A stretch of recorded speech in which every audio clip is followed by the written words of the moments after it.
multiple times we had a similar question of whether we can recreate a lollipop chart with the combo or combo bar chart. I can say, yeah, we can do it, and it's pretty simple.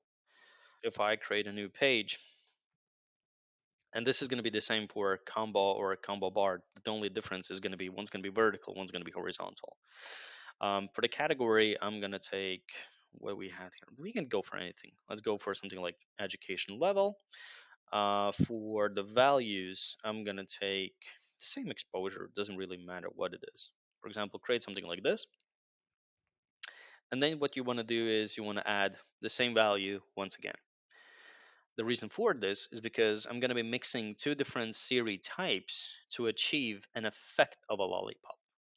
It's not just a straightforward process where you switch between them, but you can recreate it. That's the beauty of our visuals. There's a lot of customization in them. So what I'm going to do is formatting options. I'm going to be using series 2 and convert it into a line.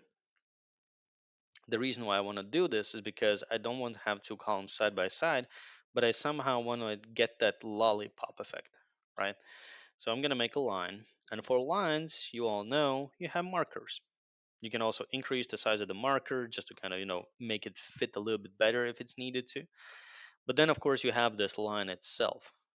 I could try to use a stepped outline, for example, to kind of hide it, but it also looks weird. So what you can do actually is just simply change the outline width to 0. And this basically gives you just the markers. Line is still there, it's just not visible. Okay? Still doesn't look like a lollipop. So the other thing that I have to do is for series 1, which is the yellow column, height percent in this case. In combo, it's going to be width percent. So just based on the orientation. I'm going to say that this is going to be like 10%. Kind of close to the marker, so let's go ahead and say this is going to be 5%. There you go, lollipop chart. You can also do this as a bullet, basically.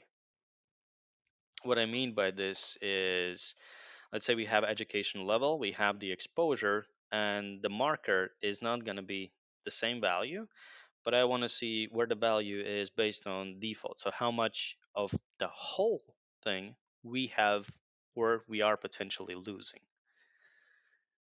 Right? So suddenly it's a bullet chart. Now this is one of those things where you can play around with these values. You just have to kind of be creative around it. There's a lot of things that you can achieve with these visuals, which may not seem straightforward initially, but the more you play around with it, the more you understand the basic concept of it, the more you see it's capable of. There is a reason why we're saying that these visuals are basically a replacement for hundreds of variations of charts. You have columns, lines, areas, you have 25 different series. Each of those can be customized as an individual. You can also customize them as a group. You can mix both of those experiences. So there's a lot of things you can do.